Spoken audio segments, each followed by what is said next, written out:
Okay, moving on. అక్కడి నుంచి మాచర్ల వెళదాం. మాచర్ల కంబంపాడులో కూడా తీవ్ర ఉద్రిక్తత ఏర్పడింది. టీడీపీ వైసీపీ వర్గాలు ఘర్షణ పడ్డాయి. రోడ్డుపైనే పరస్పరం దాడులకు దిగి ఇరు వర్గాలు కొట్టుకున్నట్టుగా తెలుస్తోంది. ఇరు వర్గాలని పోలీసులు చెదరగొట్టారు. దీనికి సంబంధించిన డీటెయిల్స్ అందించేందుకు మా ప్రతినిధి నాగరాజు ప్రస్తుతం మనకి లైవ్లో అందుబాటులో ఉన్నారు. నాగరాజు, అక్కడ సిచ్యువేషన్ కంట్రోల్లోకి వచ్చిందా? అసలు ఏం జరిగింది? ఎందుకు గొడవ పడ్డారు?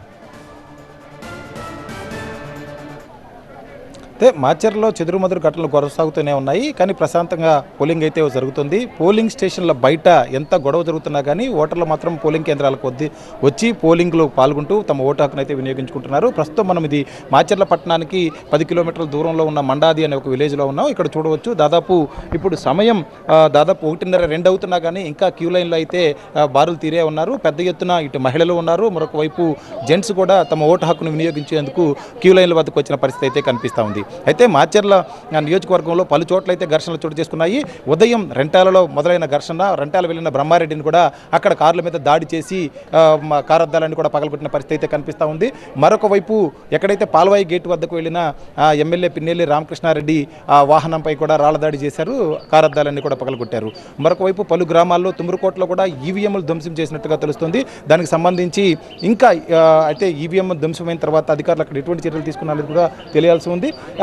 ప్రస్తుతం అయితే ఇంకా టెన్షన్ అయితే కొనసాగుతూ ఉంది. పలు చోట్ల అయితే ఇటువంటి ఘటనలు జరిగినప్పటికీ ఇంకా ఆందోళనకరమైన పరిస్థితులు అయితే కనిపిస్తూ ఉన్నాయి. కానీ పోలింగ్ మాత్రం 40%, పల్నాడు జిల్లా మొత్తం కూడా చూసుకున్నట్లయితే 40% పైగా ఇప్పటికే పోలింగ్ నమోదైన నేపథ్యం కనిపిస్తూ ఉంది. కాబట్టి పోలింగ్ శాతం భారీగా ఉండే అవకాశం కనిపిస్తూ ఉంది. గ్రామీణ ప్రాంతాల్లో కూడా చాలా పెద్ద ఎత్తున ఓటర్లు, ముఖ్యంగా రైతులు కావచ్చు, అదేవిధంగా వృద్ధులు, మహిళలు కావచ్చు, ఓటు హక్కును వినియోగించుకోవడంతోనే పోలింగ్ శాతం గణనీయంగా పెరుగుతున్నట్లుగా ఇప్పటికే అధికారులు అంచనా వేస్తున్నారు.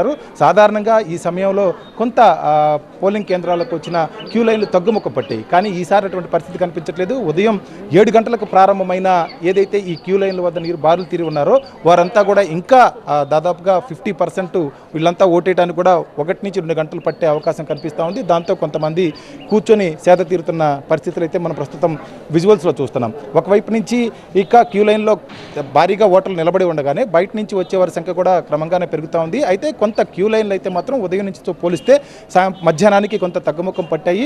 పోలింగ్ ఇప్పటికే దాదాపుగా 50%కు చేరుకుండటంతో మరొక 50%కు సంబంధించి ఇంకా సాయంత్రం తర్వాత 3 తర్వాత పోలింగ్ కేంద్రాలకు వచ్చే అవకాశం కనిపిస్తుంది. ఎందుకంటే 6 గంటల వరకు పోలింగ్కి వచ్చే అవకాశం ఉంది. కాబట్టి దాదాపు 3 గంటల తర్వాత మరలా క్యూ లైన్లోకి వచ్చే అవకాశం అయితే ప్రస్తుతం కనిపిస్తూ ఉంది.